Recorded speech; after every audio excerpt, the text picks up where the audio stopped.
Bonjour à toutes et à tous et bienvenue du coup dans ce podcast du Paris Saint-Germain après cette défaite contre Nice hier soir.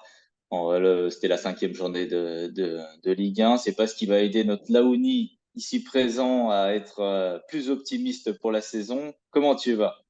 Bah écoute, impeccable. Et toi, Arthur, comment tu vas? J'espère que tu vas bien. Puis, Ouais, voilà. Petite soirée hier, hein. ouais, On va rester poli. ouais. Ouais, écoute, écoute, ça va bien. On va évoquer cette thèse de l'accident ou plus si affinité. En tout cas, voilà, hein, n'hésitez pas voilà, à liker si vous aimez un peu le contenu et puis à commenter, parce que bon, les commentaires, forcément, c'est toujours plus intéressant pour continuer de discuter après la vidéo. Voilà, donc on va débriefer ce match. On va voir un peu comment on fait. C'est vrai qu'on n'a pas trop le moral. Et c'est parti du coup pour ce débrief de ce match défaite du Paris Saint-Germain à 2-3 au Parc des Princes. Attention, c'est la cinquième journée. Voilà, je me rappelle il y a une vidéo ou deux, j'ai évoqué mon envie de voir le PSG ne pas perdre de la saison. Voilà, grosse défaite pour moi déjà direct. Voilà, voilà. On n'a pas attendu, au moins c'est clair. Euh, Écoute, Laoni, je vais te lancer tout de suite sur la première question, déjà ton ressenti Hein. général avant d'aller un peu plus dans le détail. Qu'est-ce que tu as pensé du match? Frustration pour faire simple, surtout quand tu es à 3 jours d'un match de Ligue des Champions face à Dortmund. Forcément, la cérémonie aussi au début de match pour Marco Verratti, où tu te dis finalement, Marco, il aurait peut-être fait du bien ce soir aussi sur le terrain, mais quand tu vois le bourbier qu'il y a un petit peu et la reconstruction, il faut être patient avec ce PSG-là. Il a raison de peut-être mettre de la tangente parce qu'il y a encore un énorme travail et il faut de la motivation pour relever le niveau face à une très bonne équipe de Nice. Faut le dire, hein, le coach niçois, honnêtement, il a proposé quelque chose de propre. Certes, ils ont joué bloc bas, etc., mais ils ont sorti très vite les ballons, ils ont été très propres. On a eu une défense qui a été, on va en revenir après, qui n'a pas été du tout bonne. Le milieu de terrain, c'est pareil. On a vu que Mofi, Laborde, qui sont des rudes strikers devant les cages, ils ont fait mal au parc où normalement c'est une forteresse.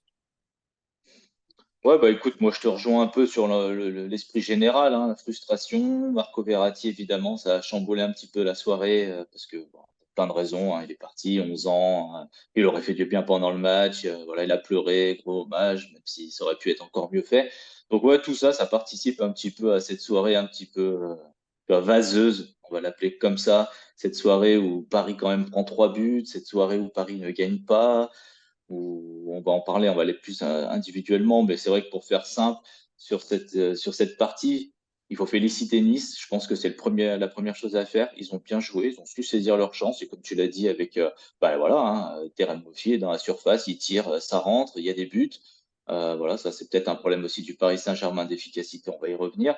Mais en tout cas, félicitations à Nice dans un premier temps. Et après, voilà, ne pas non plus trop tirer de conclusions sur un match comme celui-là, après une trêve internationale, avant la Ligue des Champions, sans certains éléments, on va y revenir aussi, et surtout avec un Paris Saint-Germain qui, on l'a vu, a été bon par endroits, par période, à des moments, certains joueurs, certaines périodes du match, moins dans d'autres.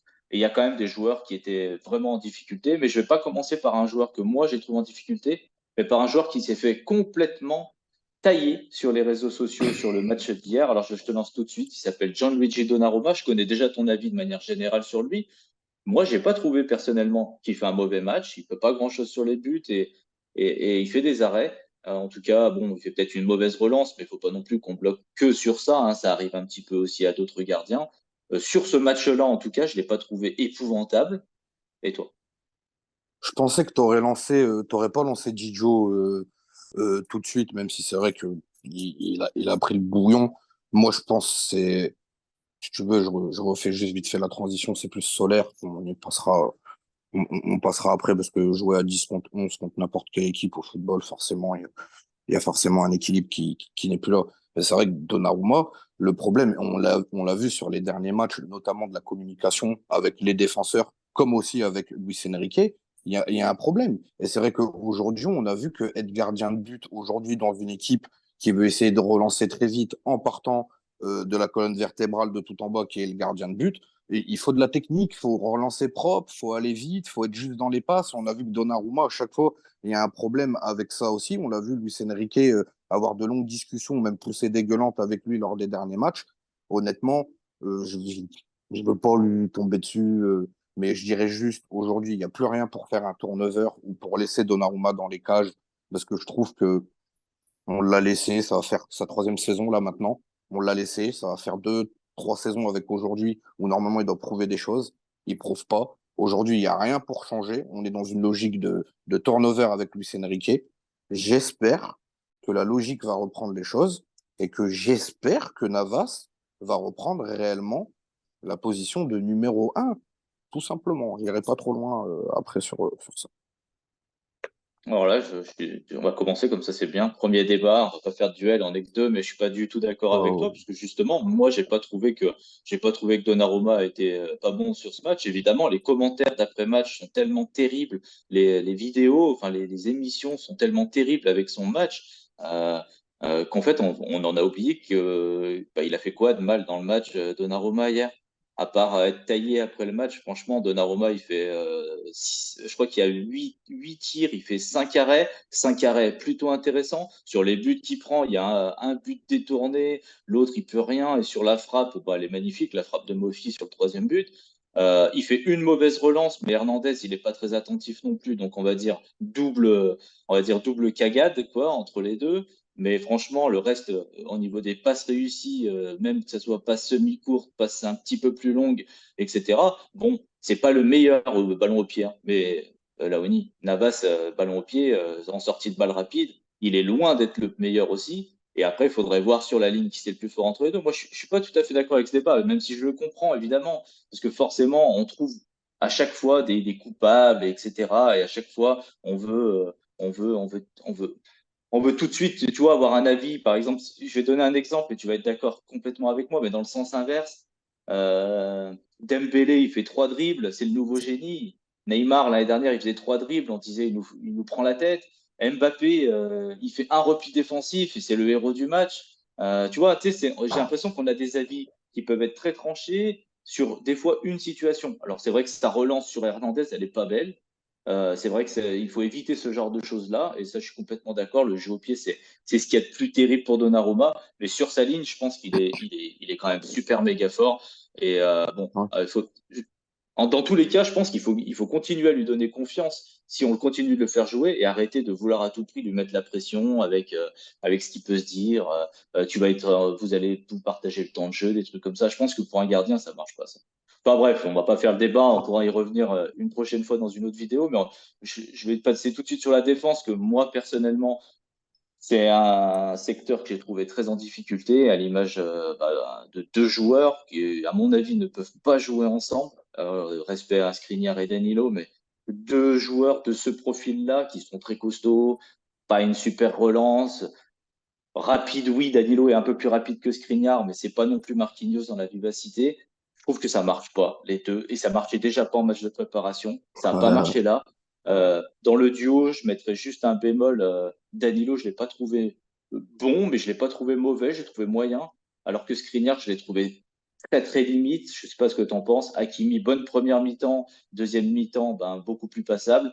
Hernandez, pareil, bon par séquence, hein, par moment, mais sur l'ensemble du match, il y a quand même défensivement eu des problèmes. Qu'est-ce que tu as pensé de cette défense quand même terrible, trois buts encaissés au parc? Ah, ça commence à faire beaucoup, hein. Déjà, en 5 matchs, on est à 8 points. Je crois que depuis 2010, 2011, on en avait pris 7, hein. C'est vraiment un bilan qui est vraiment pas terrible, hein. Je crois qu'on 3 fois 5, 15. Voilà, on est à 8 points. C'est dégueulasse. Mais c'est vrai que le milieu de terrain, il n'a pas été bon aujourd'hui. Ce qui fait mal, c'est que on est déjà en dépendance sous Ugarte. Tu te dis, ce mec-là, il est pas là. Bah, c'est déjà plus pareil. Et on a vu que en plus, je reviens à la ligne défensive parce qu'elle n'a pas aidé par le milieu de terrain, mais c'est vrai que Skriniar, hormis que c'est un rude gaillard dans les duels, mais le gars, tu lui mets un crochet, tu l'enrhumes en accélération, il n'y a plus personne. Danilo, pareil aussi, on l'avait vu, je crois que c'était le match contre Osaka, s'étaient télescopés si je dis n'importe quoi. On voit qu'il n'y a absolument pas du tout de relation entre les deux. C'est à peu près, on va dire, en plus, les mêmes profils. Il n'y a pas un gars qui est dur et un autre qui a d'autres capacités, qui peut prendre la profondeur, qui peut gérer, etc. et tout. C'est des joueurs qui n'ont pas cette mobilité face à cette vivacité qu'il peut avoir comme le petit Diop, comme Laborde. On a vu Mofi, là, il a fait très mal. Je pense que même sur le deuxième but, quand il marque, il y a moyen de mieux défendre pour tout le monde. Mais c'est vrai que la ligne défensive, elle n'a pas été bonne. Hernandez qui arrive au micro et qui dit, pour résumer, qu'il n'est pas à 100%, qui revient de blessure, il n'a pas joué depuis 8 mois. Euh, Ça aussi, j'aime pas entendre ces choses-là aussi, hein. Soit tu donnes tout à 100% et tu dis que vous n'avez pas réussi ce soir et va pas commencer à dire que physiquement, t'es pas prêt parce qu'on a vu ce soir, vous avez pris le bouillon et j'espère vite que Nuno Mendes aussi va revenir et de pas voir Marquinhos aussi derrière. Forcément, on voit que c'est un élément très important, Marquinhos, et quand il est pas là, ça se ressent aussi. Après, bon, je vais te poser une petite dernière question sur la défense, mais par exemple, Hernandez au milieu, Hernandez à la place de Skriniar avec un Marquinhos ou avec un Danilo, enfin, tu vois, je pense que ça peut plus fonctionner parce qu'Hernandez, il a un peu des caractéristiques de gaillard qui lâche rien.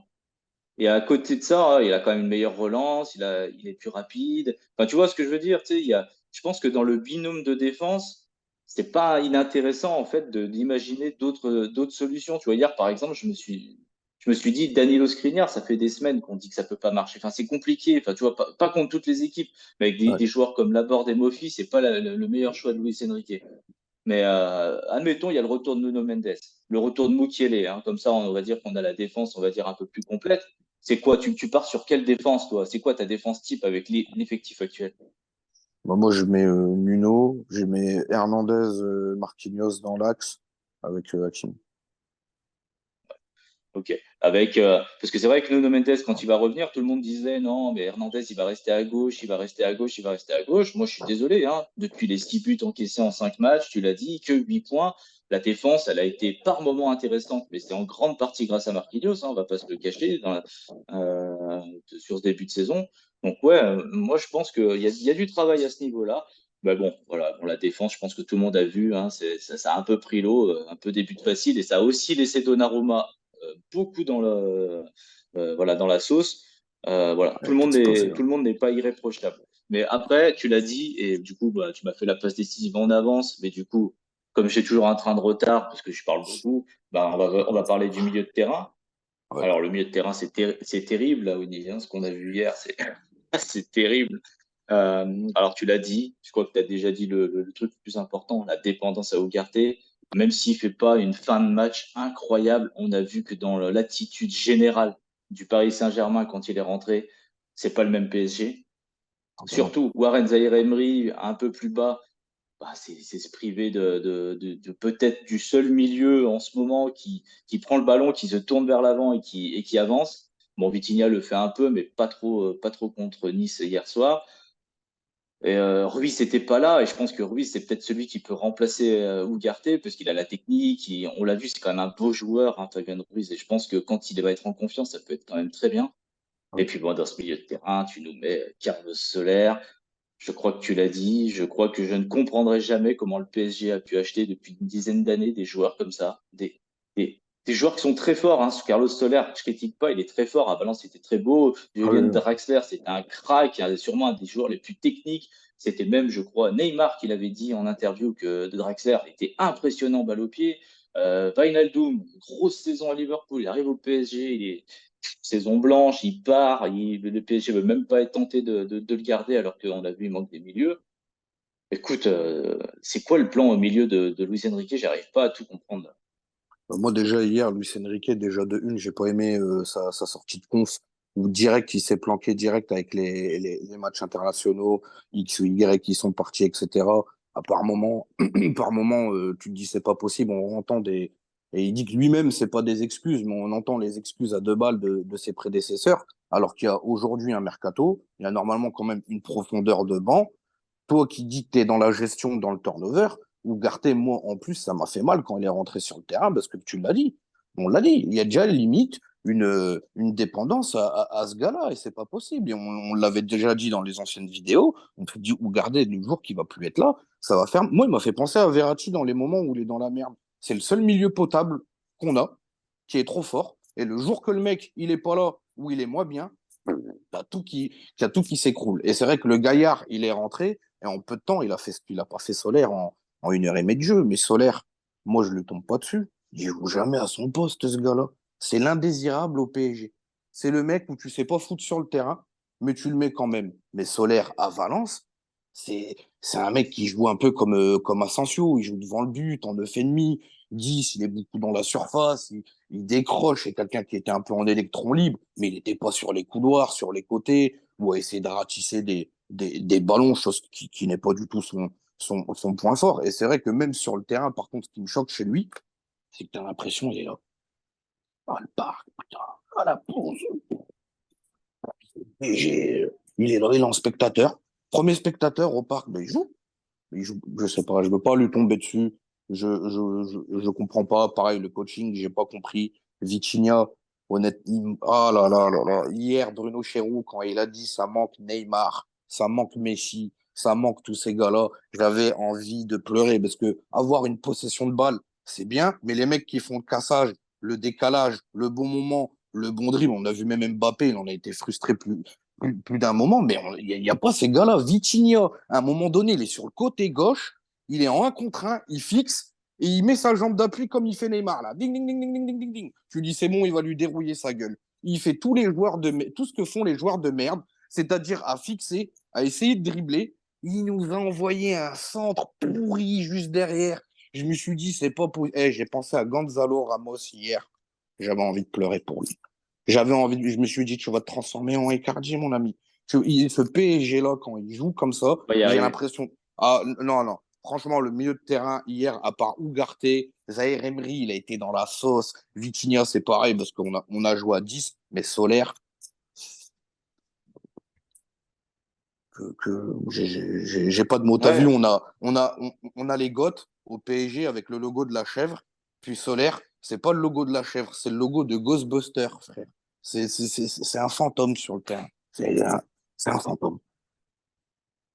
ouais, non, mais c'est vrai que c'est difficile à analyser. Alors évidemment, tout n'est pas acheté, hein. Zahir Emery a fait des gros matchs, Ah donc oui, je pense que dans la bonne configuration, ça pourra être intéressant. Je pense que évidemment, se passer d'Ugarte avec l'absence de Ruiz, qui était pas sur la feuille de match, on le rappelle, hein, ouais, il était touché, légèrement blessé. Je pense que ça commence à faire beaucoup, tu vois, parce que après, personnellement, je suis pas contre en fait la dépendance à Ugarte. Tu sais, si tu as un joueur dans l'équipe qui est au-dessus, on avait la dépendance à Neymar pendant un temps, on a la dépendance à Mbappé parce qu'évidemment, le type, il est capable de marquer des buts, on va y revenir. On avait la dépendance à Thiago Silva parce que malgré toutes les critiques, Thiago Silva, bah, il défend debout, il était super rapide, il n'y avait rien à dire. Tu vois ce que je veux dire? Être ben dépendant au oui. Ugarte, c'est pas le problème. La problématique, c'est l'écart qu'il y a entre bah, Ugarte joue pas, c'est Solaire qui rentre. Tu vois ce que je veux dire? Ouais. Tu sais, c'est Et de pas autant avoir dans le rempli. match Ah oui, oui, oui, je suis bah, autant, complètement. Ah oui, vas-y, Arthur. autant dans le match contre Lyon, quand Ugarte y sort, c'est Fabien Ruiz qui rentre. Sur une fin de match, sur plein d'aspects, j'ai trouvé que ça passait. Tu vois, j'ai trouvé que c'était plutôt cohérent et tout. Mais là, c'est vrai que commencer un match en se disant, bon, on fait sortir Ugarte, on met Warren Zahir-Emery à la place d'Ugarte, puis on met Solaire à la place de Warren Zahir-Emery, et puis on se dit, tiens, on va laisser Dembélé, Ramos. Enfin, moi, j'ai pas compris. Là, on va passer tout de suite à l'attaque, parce que voilà, le milieu de terrain, tu l'as dit, dans la sauce. Moi, c'est mon inquiétude. Je l'ai mis dans les top et flops, je l'ai mis où tu veux, etc. J'ai Mais trouvé que le milieu de Arthur, on est terrain d'accord. Ugarte, tu dois lui trouver une doublure qui est quasiment le même profil, entre guillemets, que lui, tu vois. Mais bon, on l'a pas pris. en tout. Kefren Oui, Turam, il a oui. fait un bon match hier, hein. Todibo, pareil, des joueurs qui sont sur la tablette du PSG. Mais franchement, quand tu as Ugarte et que tu n'as pas remplacé ce joueur-là ou pas les pas doublé réellement au même profil, parce que des chiens, ils sont en avoir au moins deux, quand tu sais que sur un des deux, il n'est pas là, on l'a pas pris. On parlait de Koné, Sangaré, bref, il y en a eu une tambouille de plein de joueurs. C'est quand tu vois que bah il y a une dépendance à lui quand il est pas là, parce que le mec, faut revenir sur lui. Il est rentré, c'est un rouleau compresseur, c'est un déménageur le gars. En 2 minutes, il est Ouais. rentré sur le terrain, il a tout réglé en milieu, mais le gars, il pourra pas tout faire et j'ai l'impression qu'il a déjà limite le clapet qui siffle déjà, j'ai l'impression. Après, Laoni, j'ai vraiment l'impression, on pourra reparler du mercato plus tard dans une autre vidéo, mais j'ai Ouais, vraiment cette impression que en fait, cette mise à plat de l'effectif, ces changements énormes qu'il y a eu, 12 recrues, etc. Bon, 11 si on enlève Simmons. J'ai l'impression que le PSG s'est un peu laissé déborder par l'envie de tout changer et que C'est ça, du coup, je pense que ça va être un mercato en deux temps, soit cet hiver, soit l'été prochain pour tout à fait. rééquilibrer. Mais par exemple, je vais te dire un truc et tu vas être complètement d'accord tout de suite. Tu parlais de Vitinha, tu l'as dit par rapport à Neymar. Bon, voilà, c'est à peu près la même zone de jeu et on se rend compte qu'au niveau des passes décisives, de faire avancer le ballon, d'être décisif devant le but, faire des passes à Mbappé qui est le meilleur attaquant de l'équipe, bon, il y a quand même un écart abyssal. Verratti, tu l'as dit, qui pourrait largement jouer 8, même encore aujourd'hui dans ce PSG qu'on a vu hier. Et on peut pas oublier, Verratti, Neymar sont partis. Maintenant, on tire le trait, c'est triste, tout ce que tu veux. On va pas y revenir des milliards de fois. Mais par contre, on n'a pas fait revenir un joueur qui s'appelle Xavi Simons, qui peut jouer 8 offensifs. Je comprends pas, en fait. Franchement, je ne saisis pas. Non, mais il y a rien à comprendre. La gestion, elle est pourrie de A à Z. Pareil, je reviens sur Marco, c'est le meilleur joueur du club. C'est vraiment le porte-étendard. Le gars, il y a juste à le remettre sur pied, comme tous joueurs qui ont des moments difficiles. Le gars, ça fait 11 ans qu'il est là. Vous le dégagez comme s'il ne servait plus à rien, alors qu'on a vu qu'il manquait cruellement. Neymar, tu regardes les derniers matchs qui sort de sélection, il s'est bien rétabli. On l'a vu son dernier match de prépa avec le PSG. Tu sens que le gars, il revient bien dans ses godasses. Vous l'avez sorti, mais bizarrement, c'est pas nous qui le disons. Hier, sur n'importe quelle chaîne de radio, sur n'importe quelle émission de foot, tout de suite, ah bah ouais, il n'y a pas Neymar, il n'y a pas Messi, il n'y a pas Marco, ces joueurs qui font le décalage, parce qu'à un moment donné, c'est bien la possession, mais à chaque fois, tu remets une pièce, ça tourne, ça tourne, ça tourne. Puis, bah, bizarrement, mais il n'y a personne qui est capable de casser ces lignes-là. Et quand tu avais ces meilleurs joueurs-là, qui sont les meilleurs joueurs du monde, et que tu les remplaces en plus par des gars, c'est pas trop leur truc en plus de faire ça et d'essayer de trouver vraiment la brèche quand tu joues en plus contre des blocs bas avec beaucoup d'intensité très rude. Neymar, en plus, qui était pas très bon, on va dire, entre guillemets, en termes de physique, mais le gars, il faisait quand même la différence. Mais si, c'est pareil, et qu'on a expédié ces gars-là, et on revient à la ligne d'attaque pour Dembélé. Moi, Dembélé, hier, il visait le franc prix à côté d'Auteuil. C'est pas possible, Dembouz. Mais tu te laisses faire la transition avec l'attaque. Mais franchement, on l'avait dit de toute façon, moi je l'avais dit, je termine sur ça. Ils peuvent que me surprendre parce que c'est une saison de transition. Je leur tombe pas dessus parce qu'il y a tout à apprendre bizarrement aujourd'hui avec tout le monde. Mais honnêtement, c'est triste de voir ça. En plus, Nice, sans leur manquer de respect, normalement, avec le mercato qu'on a fait, les moyens, avec le cinéma qu'il y a eu, etc., tu dois pas donner cette copie-là. Là, tu peux perdre, ok, mais pas avec cette manière-là. Ouais, bon, bah, transition toute trouvée avec l'attaque, je trouve, trois cas de figure très différents, et puis même un quatrième cas de figure enfin, même, on va dire cinq. Je vais te lancer un peu sur les cinq. Je vais te faire la petite liste et tu vas me dire, après tu me répondras. Ouais, ça marche. Dembélé, extraordinaire quand il dribble, ça c'est, je parle des médias, parce que forcément, chaque fois qu'il faisait un dribble, c'était génial, alors qu'on se rappelle que l'ancien numéro 10 du Paris Saint-Germain, quand il faisait un dribble, c'était horrible pour les commentateurs. Bref, Dembélé qui fait des dribbles, mais par contre qui oublie Ramos sur sa grosse première occasion et qui tire dans les tribunes. La deuxième occasion, et finalement, même ses passes, elles ne sont pas assez appuyées. Ensuite, tu as Gonzalo Ramos, le nouveau Icardi sur le match d'hier, c'est très clair, tu l'as dit tout à l'heure, je suis complètement d'accord avec cette analyse. Écoute, tout le monde va lui tomber dessus, il a 17 ballons, mais à quel moment il y a quelqu'un qui lui a fait une passe? Non mais franchement. Ensuite, on va passer, bien sûr, à notre buteur national, le héros, et évidemment, peut-être un des meilleurs joueurs du match, parce que bah, forcément, il marque des buts. Il a eu une attitude plutôt positive. Je te laisserai rebondir là-dessus. Quand il applaudissait les joueurs qui se rataient un petit peu, j'ai trouvé que c'était un peu plus positif. Je ne sais pas si c'est l'effet Brassard. Bon, il a marqué. Ouais, Et ensuite, je vais te lancer sur aussi les deux choses. L'entrée de Colomboigny, qui a été quand même un elle était ton bonne. au-dessus de tout ce qu'on a pu voir en première mi-temps. Ah Et ouais. l'absence finalement de la brouette que tu nous as décrit comme une brouette et que moi aussi, je ne voyais pas titulaire, mais qui, à mon avis, dans une équipe comme ça qui a du mal tu sais, à jouer technique, pivot, un peu numéro 10, etc. Finalement, Marco Asensio, sur le début de saison, il a quand même beaucoup manqué. Qu'est-ce que tu en penses? Ah, ça fait mal, hein. Les joueurs sont bons, mais c'est plus le même standing à contrario des saisons dernières, c'est vrai. Mais aujourd'hui, moi, j'ai pas aimé Dembélé. Dembélé, moi, je comprends. Moi, j'ai du mal. J'ai jamais compris un gars.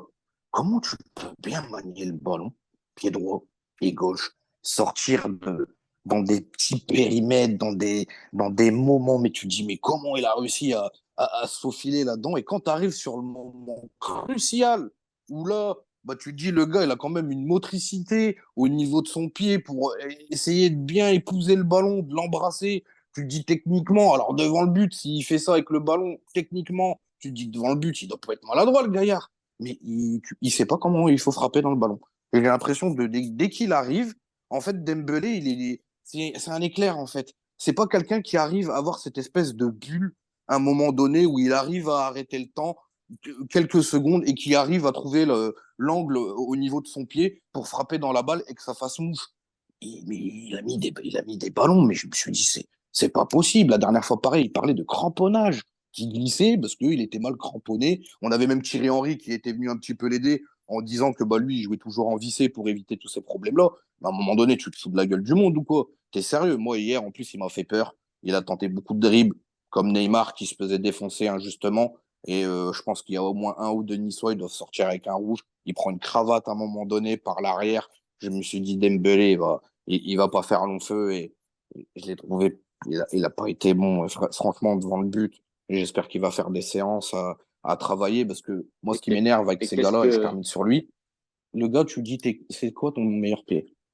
T'es droitier ou t'es gaucher? Il te regarde, bah, il dit, je sais pas. Bah, on a bien vu que tu sais pas. Parce que quand tu arrives devant le but, tu sais pas s'il faut prendre le droit, le gauche, s'il faut la jouer de l'intérieur, de l'extérieur, ou s'il faut enrouler, ou s'il faut la donner à un collègue. C'est tout ce que je déteste, en fait, quand il montre ce visage-là d'Embouze. C'est horriblement frustrant. Ça, c'est clair. Et Et qu'est-ce que tu penses de cette hypothèse? Qu'est-ce que tu penses de cette hypothèse du Dembélé qui a que marqué un but au Parc des Princes en tête? Enfin, tu vois, tu sais, ce schéma-là, c'est-à-dire bah, lancer sa saison par un but, par un geste, quelque chose d'incroyable. En fait, cette pression qu'il a parce qu'il arrive à Paris, que forcément il est parisien, etc. Est-ce que tu penses qu'elle est crédible, cette thèse? C'est-à-dire, par exemple, on l'a bien vu, tu l'as dit, sur sa première occasion hier, on va pas se mentir, Laouni. Sur la première occasion hier, il y a 800 choses à faire. Il peut faire la passe à Ramos. Il peut faire un tout petit ballon à gauche, à droite. Il peut faire un ballon lobé. Il peut dribbler, parce qu'on rappelle quand même que Dembélé, sa grande qualité, c'est le dribble. Il peut partir sur le côté gauche avec son pied gauche, dribbler un tout petit peu, s'excentrer et mettre un but. Il peut faire plein d'occasions et il choisit la pire. Est-ce que c'est pas la pression, Parc des Princes, marquer des buts, marquer son premier but avec le PSG? Qu'est-ce que t'en penses? moi, je pense que c'est même pas ça, c'est son plafond de verre.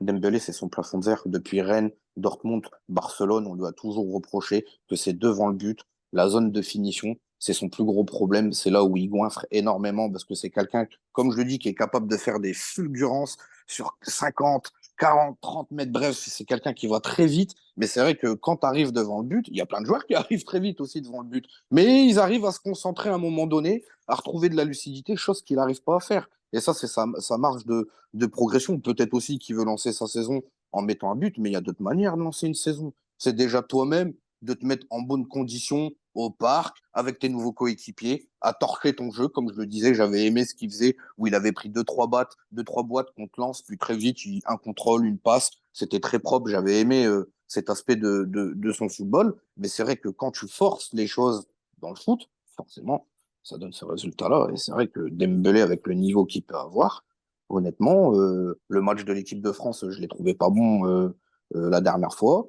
Euh, hier, je lui mets un 3 sur 10. Hein. C'est très mauvais. Très mauvais. Et les autres, alors, là, Oni, t'en as pensé quoi? Mbappé, Ramos, et puis les entrées de Colo et l'absence d'Asensio, vas-y. Fais-moi pêle-mêle tout ça. Ouais, Ça. ouais, Kolo Muani, franchement, super bonne rentrée. Il montre tout l'aspect de son jeu. C'est quelqu'un qui est très dynamique, qui est dans l'impact. Il va pas regarder le joueur, il pose tout de suite un pressing. Il essaye d'apporter des choses avec les Bleus aussi quand il est rentré. Il aurait pu même mériter un Passe D penalty d'ailleurs. contre l'Allemagne, passe D en plus derrière. Donc non, non, vraiment, Kolo Muani, c'est une très bonne pioche. Mbappé, moi, j'ai pas aimé son match, hein, parce que c'est encore une fois les statistiques qui le sauvent un peu. Le premier pion, c'est de sa faute. Il ne doit pas perdre un ballon comme ça, certes.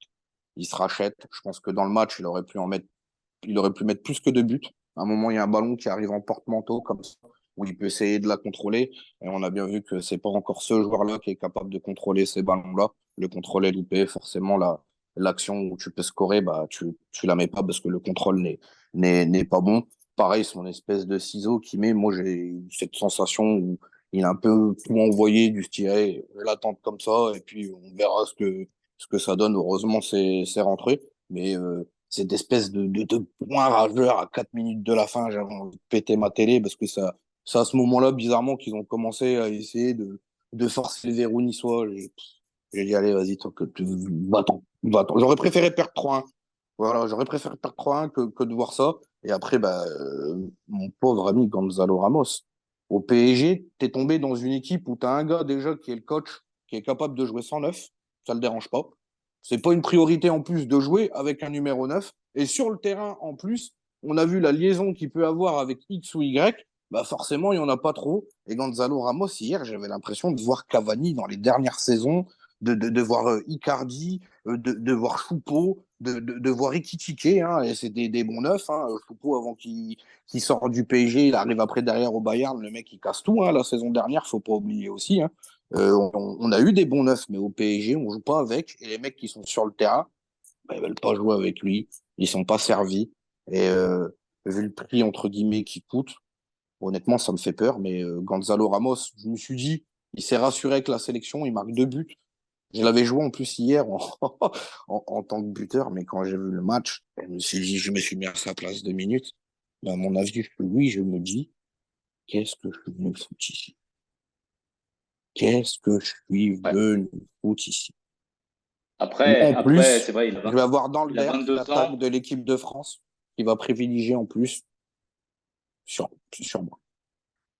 Après, il a 22 ans et je pense que Luis Enrique, tu sais, c'est pas le genre d'entraîneur qui va laisser une saison entière à une équipe ne jamais servir le numéro 9 quand il est aligné sur le terrain. Je pense que il l'a dit hein, d'ailleurs, Luis Enrique en conf à la fin, il a dit les positionnements offensifs n'étaient pas bons, les transitions offensives n'étaient pas bonnes. Ah oui, Donc, ah oui, ah oui. il y a quand même, il y a quand même des choses à corriger. Mais du coup, dans cet état de fait, c'est-à-dire avec un Dembélé qui est très fort techniquement, mais qui fait pas vraiment avancer les scores, etc.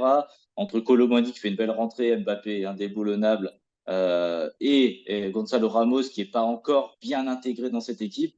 Est-ce que finalement la meilleure attaque de PSG, ça serait pas Asensio, Mbappé, Colomani dans ce début de saison? Asensio, le problème, tu en as pas C'est parlé, qu'il mais est du blessé. coup il est blessé. Il est blessé pour quoi? 5 semaines, je crois. C'est ça. C'est ça, ça va. C'est ça que j'ai reproché. Pourquoi j'ai taxé de brouette Asensio?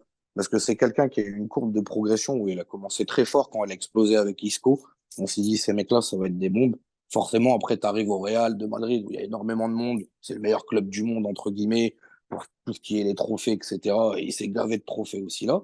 Mais c'est vrai que derrière, il n'a pas eu cette violence envers lui-même à se dire, je vais essayer de faire mal dans le football et montrer que je suis Marco Asensio. Et c'est vrai qu'après, là, c'est pas de sa faute. Contre l'Espagne, voilà, il s'est blessé. C'est pas de sa faute. Mais j'ai peur, encore une fois, que bah, Asensio, je sais pas ce que ça va donner encore une fois cette saison.